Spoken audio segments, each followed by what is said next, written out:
Hello everyone, welcome to From Nowhere to Nothing, Ontological Oxymorons. I'm your host, Joel Bouchard, a doctoral student in psychology, and with me today is Mr. Norman Gayford, a professor of English and philosophy. If there's a topic you'd like us to cover on the show, feel free to email us at fromnowheretonothingpodcast@gmail.com or contact us on our Facebook page.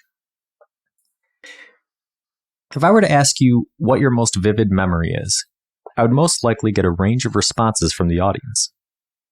Some people might relate their greatest achievement. Some may cherish their strongest emotional feeling. Or some, unfortunately, may be haunted by terrible trauma. In all likelihood, each one of us can probably remember all three of those experiences from our individual lives. Even if you can't remember them, the person you woke up as today has been indelibly affected by them. The greatest philosophical paradigms all have one area of study they share in common: the study of experience. So we decided last week on the air that we were going to do experience. And so this is one of the few topics I think where I didn't have any research. I didn't have to do any research to know that there was going to be a lot to cover on this one. Just thinking back on all of the great philosophers, it's almost as if you asked what philosophy is about, really experience is kind of at the heart of it in many ways. The debate arises when you're talking about what kind of experience. Yeah, exactly. So, the $1 million question is, what is experience? All right. This is one of those things we all know what we mean when we say it until we start probing into it. So experience is sometimes defined as roughly the building of observations and processes and going through things so that in your professional practice, as one example, you accrue things that you hadn't encountered. So it's a building of encounters, and drawing out of those encounters, that collection of encounters, things that no one could have taught you just by abstractly mentioning them. How's that for a start? Good. I like it. And, I can sense that you're being very careful about how you're describing it, like you always are. But I think with experience more than any other topic we've studied, the definition has important implications for the theories that explain it, right? I sent you earlier in the week a really great Stephen Hawking quote where, he said, the history of the universe depends on the question that you ask, right? Experience is the same way, right? Depending on the philosophical paradigm that you're looking at and what it's saying about experience, or what it's saying experience is, has a marked impact on how you think about it conceptually. It does. And some people don't separate. I mean, I think all of us have moments when we don't do this, but the critical thing is to separate a few things: an actual experience, an encounter, with what you're building up that other people have told you, so that if you ever do have an encounter, you already know how you're going to respond when that could put you in a very bad place, because people tell you all kinds of things about a category of human being. And so you think you've already experienced, and you've never met anyone like that. So you encounter them, but you don't, because you've already got this cloud between you and that person, just as one example. And that's why I was being careful with this, I think, at the beginning, because we'll get to this, but experience is a phenomenological thing. It's also an ontological thing. It's also an epistemological thing. And each of those layers are in there somewhere. Yeah. I think that the phenomenological aspect of it is very interesting because, it's sort of closed to empirical studies in some ways, but I think it's something that many people have experienced. I think for me, the greatest experience of it is during yoga or meditation, right? Because depending on my mindset and my, the attention that I'm paying to what I'm doing and this sorts of things, my experience of engaging in these practices can be wildly different, right? If I'm distracted or I'm in a hurry or something else is going on, then it's just going through the motions and nothing really takes place. But on the other hand, if I am calm and relaxed and focused and paying attention and you're starting to follow the instructions, all of a sudden you have this almost epiphany-like experience based around very simple concepts, and that's such a hard thing to talk about, much less study or try to, look at in a systematic way. It is, because we're trying to capture experience in words, and as we always say, words are slippery. But the etymology is interesting. In the 1200s, the Latin experientia meant trials leading to proofs. That's where the word experiment comes from. So the knowledge you gain by repetition, and I know we're going to get to that that too. And as you go back and back and back, some people say that it's having done something and gotten really handy at it, having become familiar with something through practice. So it has an element of the experimental, which is part of the offshoot of the word. It has the element of an observation as a direct encounter, if you can even have a direct encounter, and people debate that. Yeah, that's interesting. I think that when I think of experience, I think of it, the word experience, right? I don't think of it in the same way the etymology describes it, right? I think of an experience as being something novel. That's what pops into my mind initially, not something that is repetitive, right? If I'm having an experience, I think of something that is new, right? I don't think of coming up to play my guitar for the 6,000th time as having an experience. And I should, right? And then sometimes I can. If you go with the Zen, if you go with the yoga that you just said before, everything is new. Right. If you pay complete attention to it, because you will always find something fresh in it. Well, none of us does that all the time, except for maybe some really accomplished yogis. But I think that sense is there. Yeah. Everything old is new again. Right. That old truism. Yeah. And I think that to me, that's what having an experience is, right? Is that engagement with something in a new way, whether it's something for the first time or something for the millionth time, but it's giving you something that you haven't experienced before. Yeah. Right? So when was the constitution of phenomenological experience first called into question? Who's the first? Do we have a record of when this started to be thought about? Because it seems it's such a natural part of our existence. It is. And we go right back to the big guns, right? The old guys.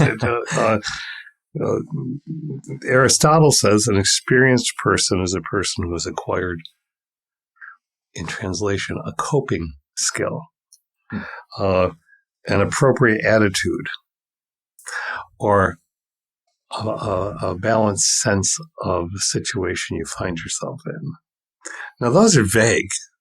Yeah, I like the second one. I like the second one. An appropriate attitude. Yeah, because, to me, that gets at what we were just talking about, right? It doesn't matter if it's the first time or the millionth time. It's approaching a situation with the appropriate attitude. But Aristotle was talking about, he didn't use the term, but phenomenology. He was talking about your encounter and your attitude in that encounter with something outside yourself. And Plato says that any sense of experience fails to give us any guarantee that what we experience is true. So he's yanking the rug out. uh, uh, but Aristotle came after Plato, and so he was taking what his teacher said. But nope. Yeah, it's funny. I'm listening to the audiobook On Time right now, which is by Thomas Hertog, who was developing Stephen Hawking's last theory of the universe when he died.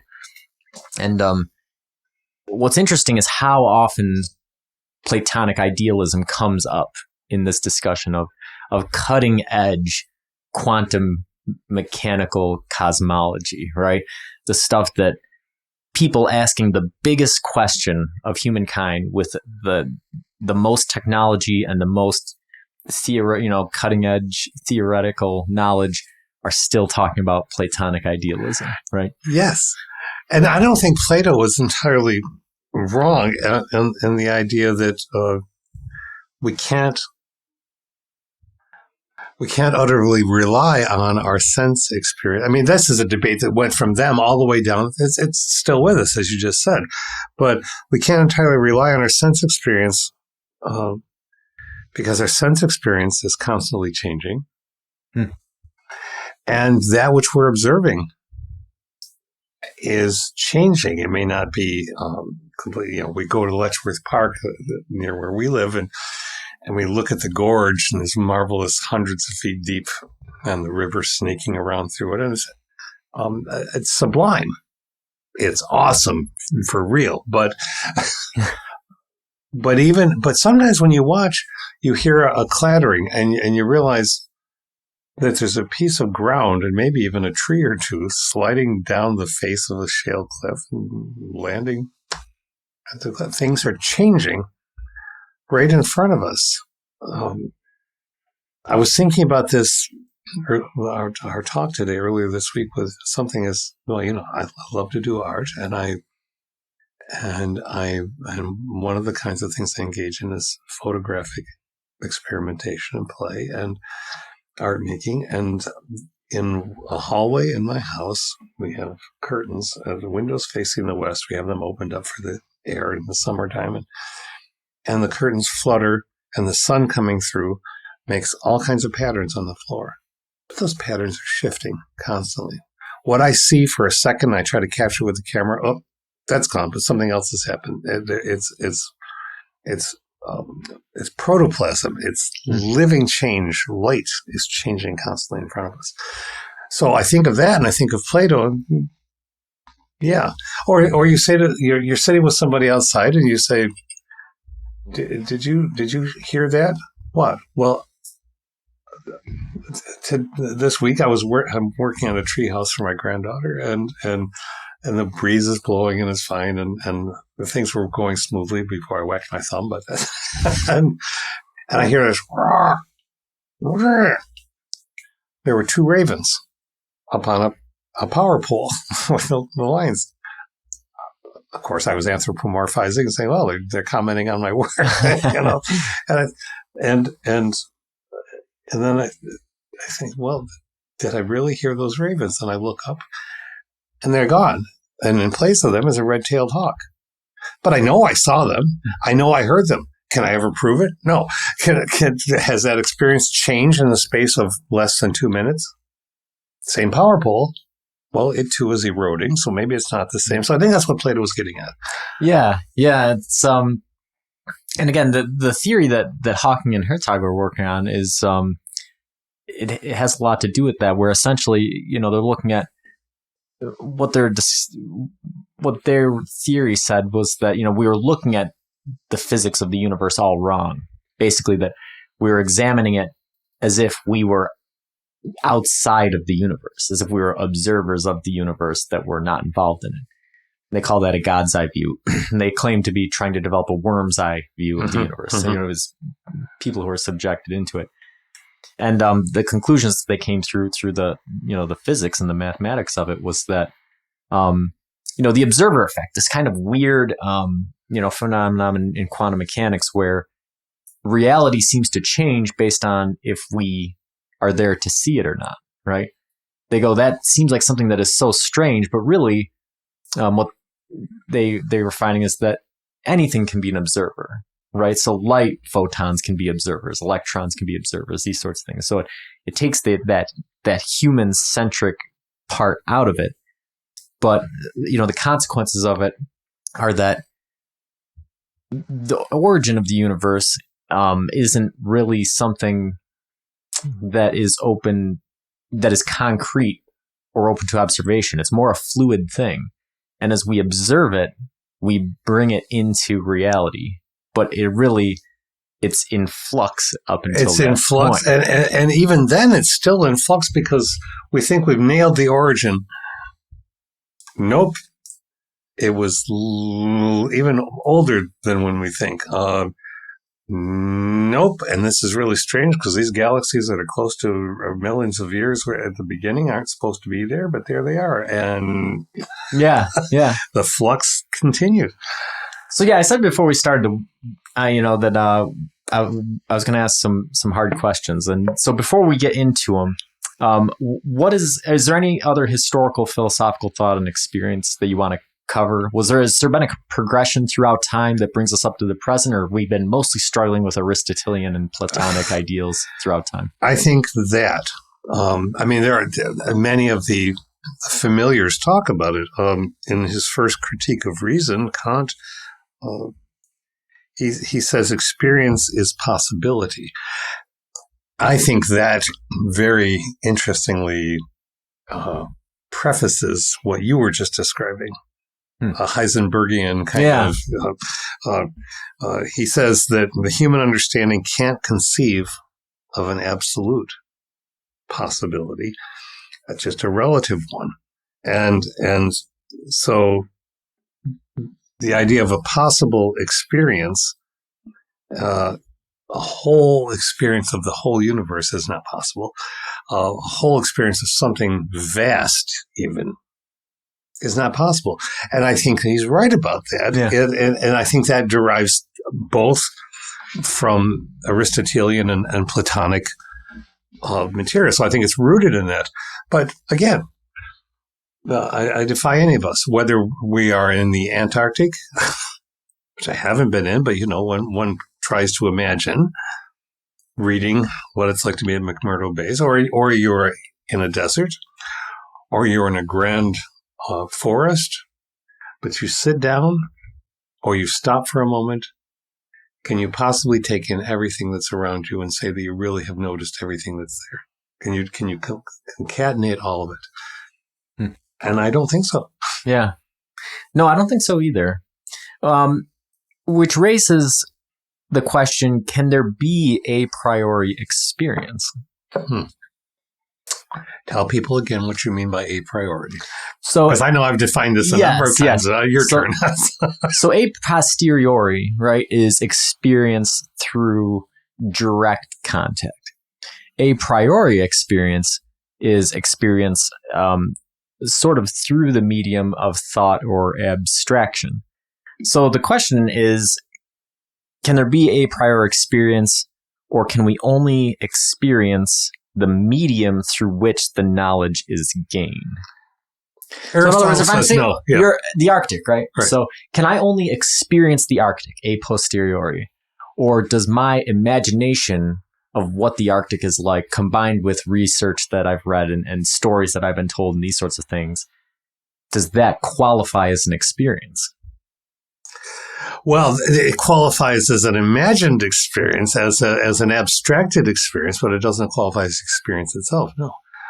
First-hand experience is not the same as third-hand or as second-hand experience. I think an important part of the question is, so the a priori there is obviously not experience of the Arctic. Right. But is it an experience at all? Right. To merely think about the Arctic and try just trying to imagine it. Is that an experience? Yeah, I would argue it is, because you're having a very complex process going on where your eye is encountering blots on, or pixels, blotches on a page or pixels on a screen. We are interpreting them, pulling them in. then starting to categorize them and cross-reference them with the things that we know.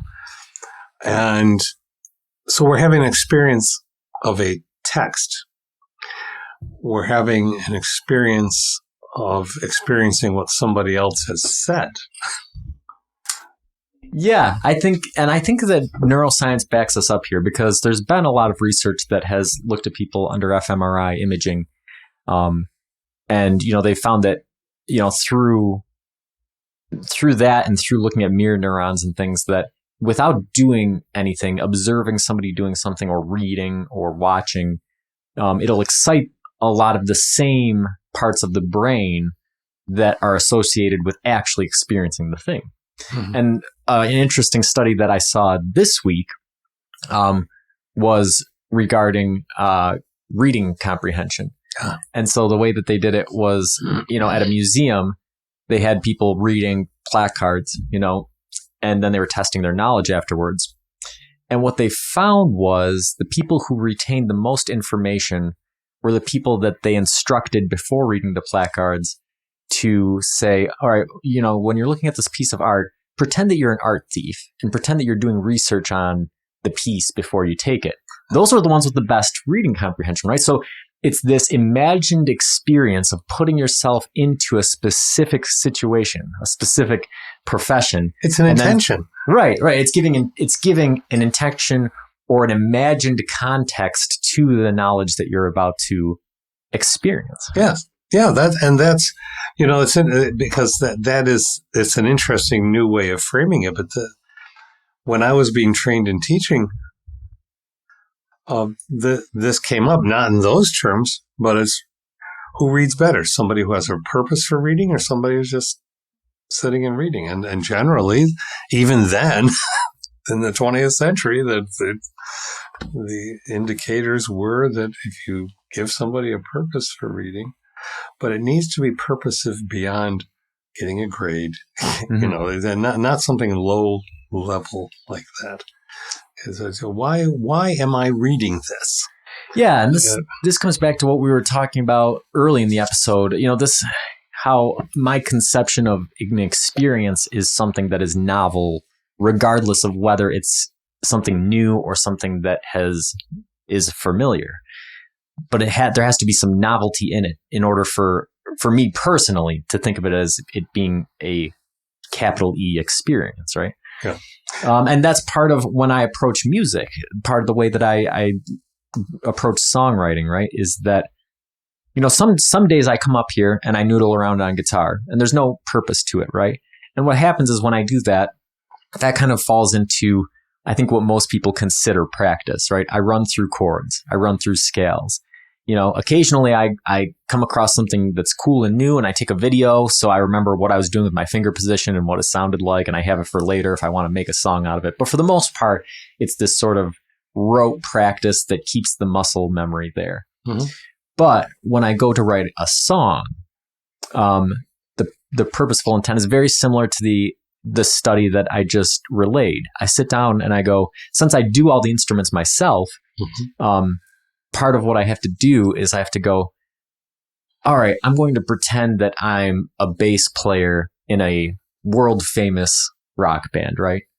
What would I do in this song, right? That would stand out. And that puts you in a different frame of mind than just being a guy in his home studio, right? Because having the prestige, right, of being a world famous bass player, that gives you license to do things that normal people can't, right? You know what? I'm going to put a phaser on the bass because I'm famous and I can do that. Nobody can tell me how to play bass.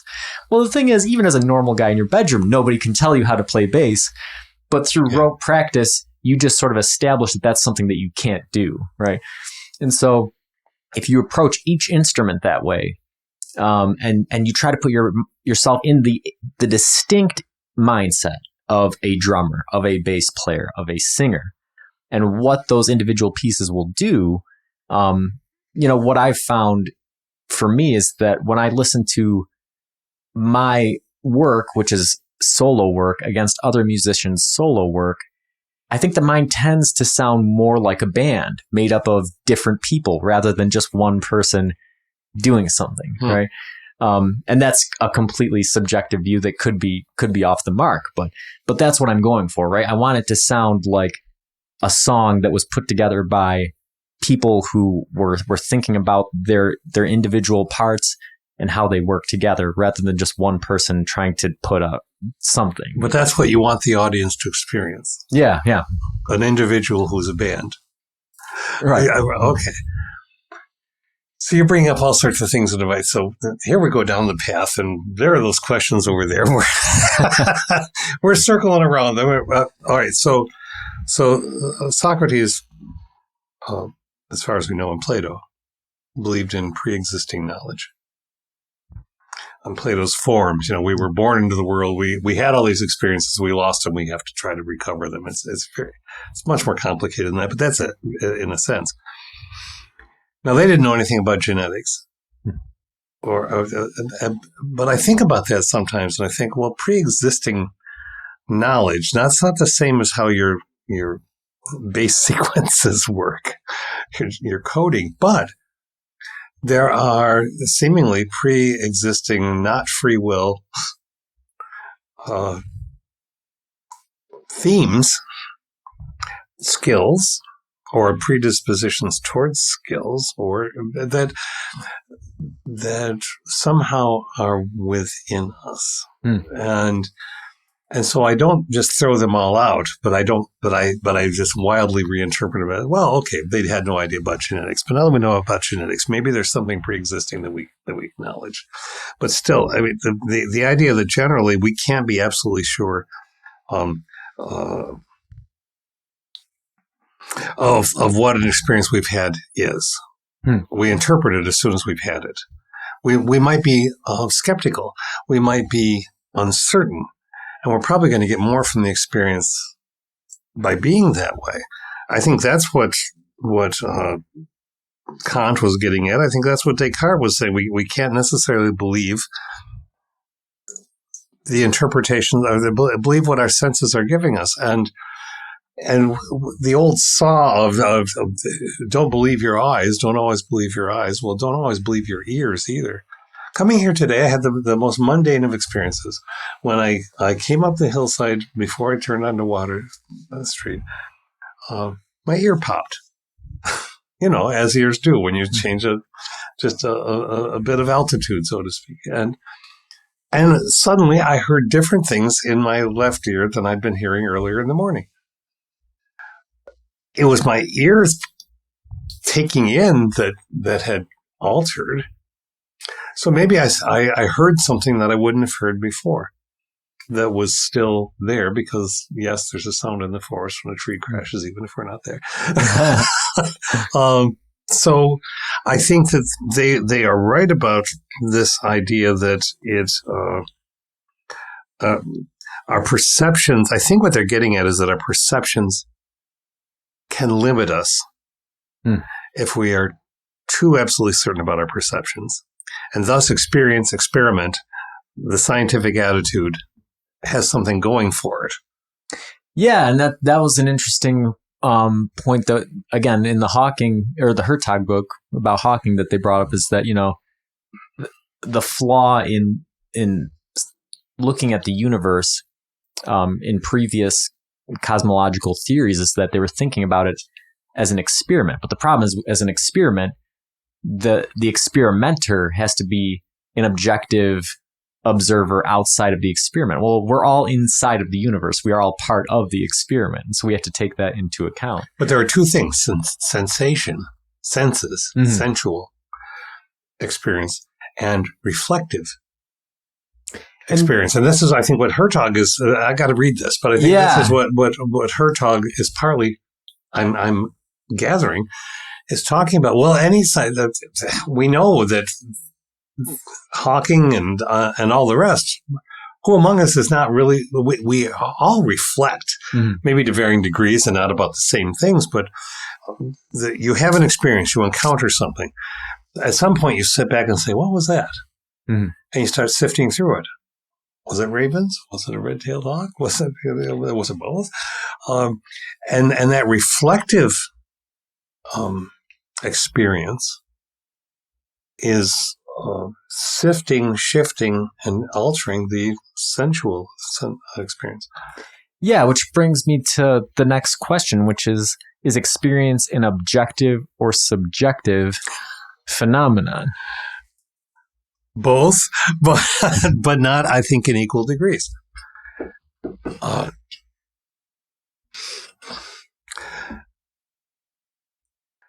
If I walk to a promontory and I'm on the overlook, which is a marvelous word for what we're talking about, an overlook. Right? And I'm in the fall, let's say in the autumn in this part of the world, and I'm looking at colors of trees. And I'm taking them in, and I'm wanting to paint them, and all.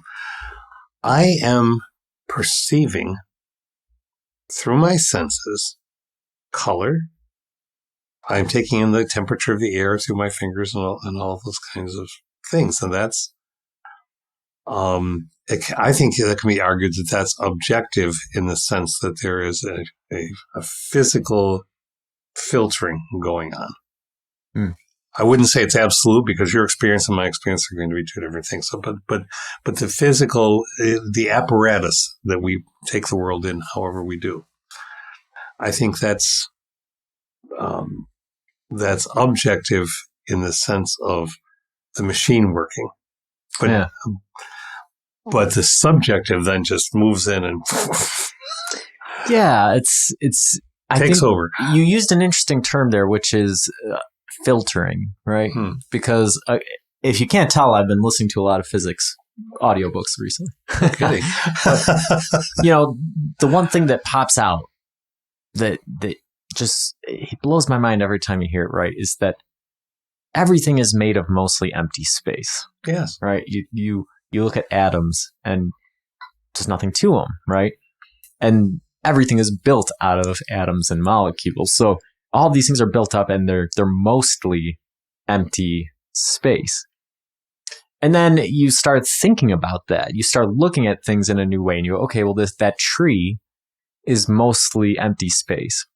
And if I zoom out a little bit, I can see that, okay, there's these individual cells that are interlocked. And if I zoom out a little bit more, I can see, okay, well, there's these tiny, organic machines that are giving this tree a green color. Or maybe those organic machines have died and now there's a keratin underneath that's giving it an orange color. And then these things are connected by these little membranes, and then those membranes break and a leaf falls to the ground, and you go out farther and you go, well, there's limbs on this tree. And then you go out farther and you go, you keep going and going. And you say, my conception of a tree, my experience of a tree has radically changed from the beginning of this experience to the end of it, right? Yeah. Looking at the tree as a whole is a completely different thing than imagining the tree at a molecular level or looking at the tree through a microscope. I just bought for my nephew this thing that I saw advertised called a mini scope, a little handheld microscope that zooms things to 120. I haven't given it to him yet. It's for his birthday, but I bought two. I got one also. but it's just an interesting way of being able to run around and not have to bring a microscope with you, but be able to put your eye up to something and see it at a level that you don't get to experience on a regular basis. And you see these cells, and the ship of Theseus pops out, right? Is the cell the tree? Is the tree the forest? Is the forest the ecosystem? And you keep going out and out. And that's the part where this idea of objective and subjective experience gets really blurred, right? Because it raises the question of what is objectivity. We know these things about the world. And one of the things that we know about the world is that science is the best way to know it, and that science is not facts. Science is a process. So all of the things that we think of as being scientific facts or laws are subject to change in the future. Yeah. And revisions. It's a process of explanation. It's a process of description. Right. But you can still look at these things and you can still see plant cells. And you can still have a subjective experience of a tree as a whole or parts of it. And you go, well, how much of this is the real experience, right? Is it all of this complicated thought process that I've gone through in my head? Or is the experience merely the light photons hitting my eyes and then the electrical signals bouncing around in my brain, right? Both. Really, I mean, it's, oh my gosh, because that reflectivity that you're engaging in is helping you know trees better and differently than you would have otherwise. And it's a marvelous gift for your nephew. I'm one of your tribe on that kind of stuff, but it makes me so appreciate. I wish my first philosophy professor who really launched me on all of this, and I was clueless. And I still am, but I'm much more informed in my cluelessness than I used to be. I wish that he could hear this conversation, because I remember, to my shame, the first day when he walked in and with utter glee in his face, he said, "Ladies and gentlemen," and he rapped on the table, "what is the tableness of the table?" Now that's a Platonic question. Hey, right. Then he picks up a chair and drops it. "What is the chairness of this chair?" And I'm going, what? And now I'm sitting there saying, of course, because we experience solidity, even though at the molecular level or the particulate level, the quantum level, no, the solidity doesn't exist. So it's the levels at which one is able to perceive. So I would still, I argue that there's an objectivity that is contextualized by whatever limitations each of our senses has in combination. But we have an objective sense of things from the view that we can have unaided by anything other than our own apparatus. And as we accrue things by, well, even getting down on our knees and looking at something. I mean, I was on a walk earlier this week and totally unnoticing until I became aware of something along the path near a lake. And then a friend pointed out, "Oh, snails." Oh, and so I stopped and I looked. They're moving. Well, of course they are. And then you get down on your hands and knees and you're watching, and here's this creature with these little antennas just sliding along and pulling back in and sliding along. And you notice that the whorls of the shells are different values of color and different. But you're hiking along, blah, blah, blah, blah, blah, blah, blah. Those snails are still there. Yeah. But objectively, I was not taking them in. But when I took them in, even with my own limited apparatus, I could get closer. But I can't see them at a molecular level. Right. And so that, I guess I'm messing with the word objectivity, but yeah, I think I know what you're getting at, though. And I think that the objectivity relates to the sensory apparatuses that are connected to the brain. And so there's an objectivity, and I think that our human subjectivity can hide some of that, because like we talked about in last week's podcast, right? Up to 95% of our cognitive processes are automated. Our subconscious, we're unaware of them, right? So, as a result, our brain, in addition to our sensory apparatuses filtering out a huge swath of reality, on top of that, our brain itself is filtering out huge swaths of the sensory apparatuses in order to distill down what our subjective experience of the world is. So I think that the objective part is what we're perceiving. But then I think the subjective part is that further filtering with the additional application of prior knowledge and categorization, which adds a tonal shift to the information that's being relayed.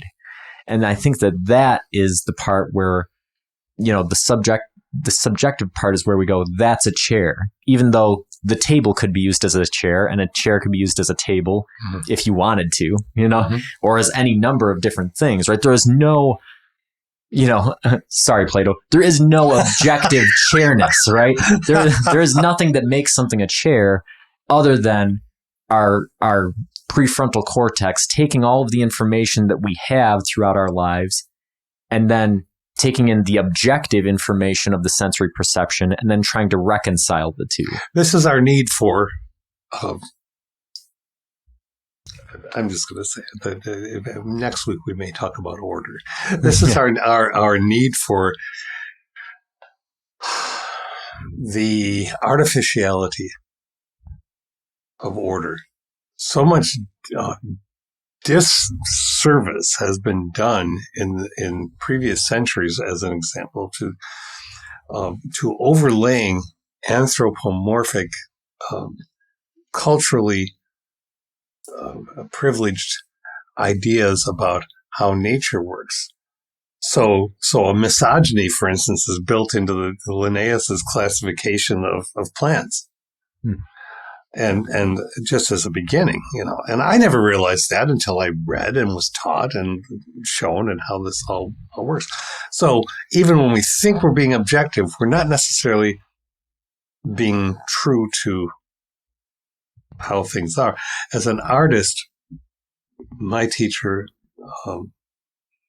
she always says to me, and I have internalized it and it works, draw what you see, not what you think you see, which doesn't disallow interpretation. Quite the opposite. In drawing what you see, the pain in a face or the wonder in a face, the aliveness of the moment comes out. You don't see an eye; you see a sort of a spot. You see you see shadows. You see geometric shadows and light. And if you render those, you're more likely to get an essence of the human being if you're drawing a portrait, for instance, than if you're saying, well, I know that the irises are there, so I'm going to put in all the lines because we have the iris. No. You don't know that because you know it in your knowledge, but you don't see it.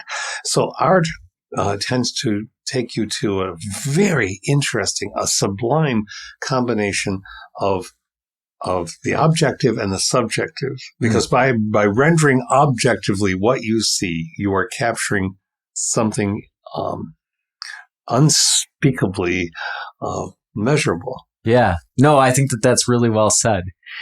So now I'm going to shift. I'm going to go back to your snail, right? I think I've mentioned it on the show before that scientists discovered the most simplistic neuronal system in any animal in a snail, which was essentially it had two nerves, and it was a binary system that tells the snail when to eat and when to stop eating. So that raises the question, is experience restricted to conscious beings? Going back to our tree, right? Our tree is alive. Our tree does not have a neuronal system. Does the tree experience things? Oh, such a lovely question. Because we know the snail, right? The snail with its simplified neuronal system does have a subjective experience. It's vastly different to humans, right? Because it does not have a prefrontal cortex to reflect. It does not metacognate. It does not critically think. Its sensory perceptions are wildly different and simplified in some ways, and some animals are vastly more advanced than ours. All right, when we get to things that do not have neuronal systems, do they have experiences? Right. Yes, I think so. I think so because if you take the definition of experience as an accruing of encounters, we know now, who knows what we'll know in 10 years, but we know now that in a complicated forest, we'll go to the trees, that messages about the environment and things that are happening to other trees and other growing other plant life connected to the trees, there are messages, for lack of a better word, that are conveyed, and decisions, for lack of a better word, because it's out of consciousness that we get, because we don't know entirely what consciousness is yet either. But certainly experience of drought causes messages to go through the root system, the complicated root systems, which sort of remind one of a synapse and so on, but a nerve system that lets more water go to one thing than to another. Mm-hmm. That allows for sharing of water. Now, I can't call that anything other than, at the very least, an accrual of experiences that has led to a cause and effect. Yeah, so we've discussed this on the show a couple times, and the science is fascinating. They have this, mycelium, this fungus that connects a forest underground, and what they found is that the fungus will take nutrients from one thing and pass them on to another, and that there's sort of behavioral aspects that play into it, right? A tree is more likely to share nutrients with its offspring than with other trees, right? A tree that is dying is more likely to jettison its nutrients into the forest than one that is thriving. So these do appear to be behavioral experiential things, and I think that it raises a very important thing that I think science loses sight of in some regard, which I'm discovering through my studies in psychology, which is that neurons, the electrical system of the brain, is only half of the equation in cognition, right? The electrical impulse, and I think that the bias towards that is based on our technology, right? Our fMRI and our other technologies are electrically based. And so we give electrical signals a preferential space when talking about the brain, talking about cognition. But really what happens in the brain is that you have, synapses and dendrites, and chemical messengers are passed. And then the chemical messenger excites an electrical signal, and that electrical signal just stays within the individual neuron. And when it reaches the end of that neuron, it lets another chemical messenger go. The mycelia communicate through chemical messengers, right? So even if the electrical, and I'm not entirely certain if there is an electrical impulse, there may be, but even if there isn't, the chemical messenger system is just as important in the conception of cognition, and therefore in the conception of experience, as the electrical system. Okay, yes, but I don't think, and I think you're getting at this, but to me, this is why it's important to disentangle experience in this, because there's so many definitions of experience, but experience doesn't have to be associated with consciousness. Right. I think, when we're talking about the trees as an example, or we're talking about the snails, a accrual of encounters, a gathering of encounters leads to something else. I mean, there's a breakthrough, a Google-ish breakthrough. One of the parent company or one of the sub companies that working with combining the idea of artificial intelligence and so on with robots, and there was an abandonment of that on the part of some of the companies around 2017 because it's just getting nowhere. But apparently, it's beginning to get somewhere. So it was I don't know if you saw it in the news this week, but there's this robotic arm, and it's been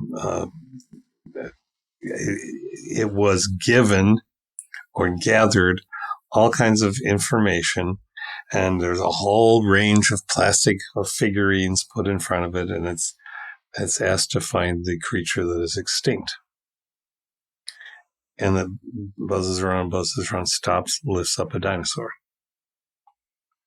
Now, the plastic dinosaur isn't extinct. The plastic dinosaur is a representation of something that is extinct. So now we're talking about first and second level sensation and reflection, but it's not really reflection. There's been a accrual of material. I still argue that it's artificially intelligent. I go all over the place about this topic because I don't think it's necessarily anthropomorphically. The anthropomorphizing, I think, does us a disservice. This robotic arm with its incumbent built-in sets of information was able to discern something based on that information. But it was a programmatic, algorithmic kind of thing. And so I don't think, oh, wow, now the robots become sentient. No. But there was experience. Yeah, I think that there's this overemphasis in the artificial intelligence community that basically the artificial intelligence doesn't actually exist until it's general artificial intelligence. In other words, human-like thought processes and behaviors. Mm-hmm. But again, I think that's sort of missing the forest for the trees, going back to our tree, right? Mm-hmm. Like we were just talking about, the tree doesn't have a brain. But looking at the scientific study of the forest, we see what could really only be described as experience as the tree modifies its behavior to its environmental experiences, right? Yeah, I wouldn't argue that the tree is aware that humans are ruining things. I wouldn't argue that the tree is aware of how many people are in the forest or how many trees have been cut down. But the experience that is built into the system. They've even demonstrated that if you drop a plant, it can sense the gravity and change certain things. Which, again, we're not saying that a thought process is taking place. But I don't think that you need thought to have experience, which is an interesting thing. I don't either. Now, it's to make something of the experiences more than a reaction or cause and effect, to reflect on the experience. That's where I think the intelligence and the species, multiple species, maybe whales do. I don't see any reason to think not, given what we're discovering, or octopuses. Mm. But I think that there is that's not required in order for an experience to happen. Now, when you're talking about experiences of somebody being handy at something because they've gained experience and they've learned how to do something, and so they have reflected one of your engineers in your company, for instance, that's different. It's a different level of experience. Yeah. I think an important aspect of the discussion is, how does experience interact with imagination, right? And so, like we're talking about, the tree doesn't need thought to have an experience, which, by the way, I think is the wildest part of our discussion so far. I think that'll be our tagline. I'll post that on our page afterwards, and people go, "What?" and they're going to want to listen to the episode. There you go. But I think that for humans, and not even humans, but for conscious beings, yes, I think that imagination has an important interaction with how we experience. Imagination is an extension of oneself toward possibilities. And this goes back to the Kant and the earlier folks. Even John Dewey, really, in some ways. You've encountered Dewey in your studies. But it's an extrusion of self into the world of possibility. I wonder what would happen if I played a chord this way. I wonder what would happen if I used this piece of bark instead of a brush on my painting. And very interesting things sometimes happen that produce effects that intrigue or please us. So imagination is possibility, encountering possibilities and encouraging possibilities and reflecting on possibilities. Yeah, and I think that it's interesting because, a few years ago, they came out with a study about dragonflies and how they found dragonflies are able to imagine their body in space and their praise body in space and do calculations about what's going to be where in order to capture something. And they said, based on the brain volume and the brain structures of the dragonfly, it should not be able to do these calculations, right? So there, what we find is this underestimation or simplification of an organic thing and its cognitive capacities, which I think is funny because it's a stark contrast to our views on AI today, right? With the AI, it's the other way around. You have a machine that has a very simple sort of basis and learning, but we like to add on these things that give it an extra piece of character that does not seem to be there. This is the imagination working overtime. I don't no, I take that back. I don't like that phrase because it's too capitalistic. This is privileging imagination over what might actually be taking place. We must always have imagination. We wouldn't have robotics, AI, art, music, or anything else without imagination. But imagination is not always the first principle in accurately figuring out what's going on. Yeah, I'm reading Gossetti Ferenci's book right now on imagination is life.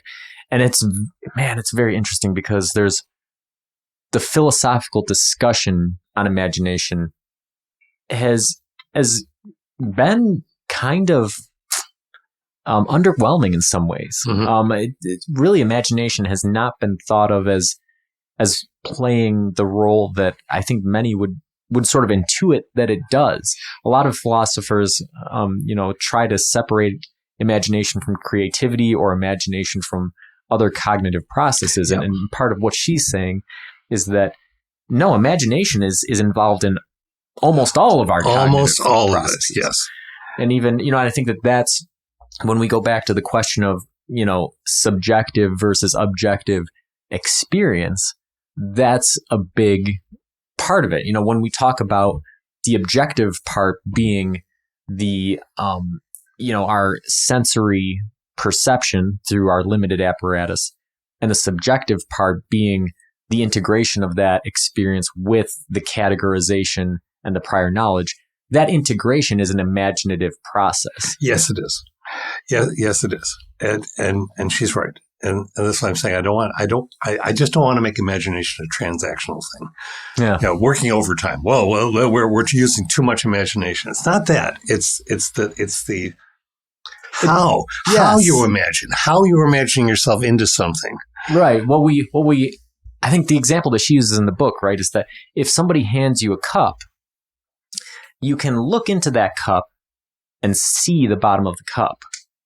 You can imagine the bottom of the cup, and you can probably imagine it very close to what it looks like, but you do not know what it looks like.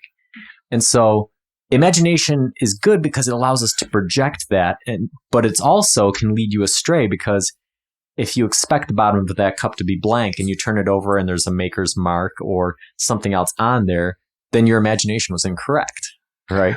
And so letting your imagination think about the possibilities is both a magnificent, awesome thing that we have, a capability that is incredible, but it's also something that needs to be tempered with the objective experience that we have.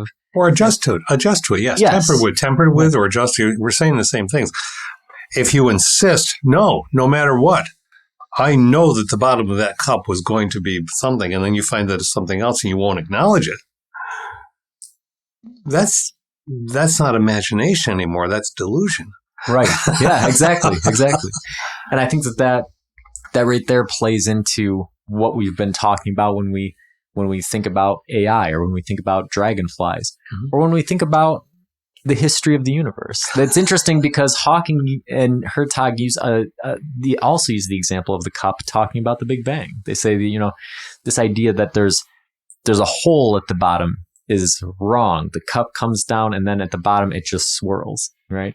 So across, cosmogony all the way up to how we imagine experience, this metaphor of the cup transcends it. And that's the power of imagination, but also the power of the experience of a visceral cup. You know what you just took to me too? This old children's song, a folk song. There's a hole in your bucket, dear Liza, dear Liza. There's a hole in your bucket, dear Liza, a hole. And it's an argument back and forth. No, there's not. Well, then fix it. I fixed it, but, physics comes to there's a hole in your bucket. Right. Yeah, man, that was fun. Until next time, keep pondering.